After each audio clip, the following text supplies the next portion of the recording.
Samantala, tiniyak ni Armed Forces of the Philippines o AFP Chief of Staff General Romeo Bronner Jr. na magpapatuloy ang matibay na pagsuporta ng buong hukbong sandatahan ng Pilipinas kay Pangulong Ferdinand Marcos Jr.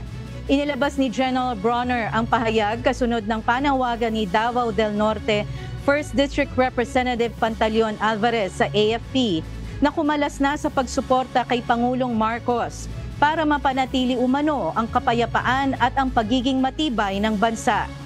Si Congressman Alvarez ay kilalang kakampi ni former President Rodrigo Duterte. That the AFP remains to be a professional organization.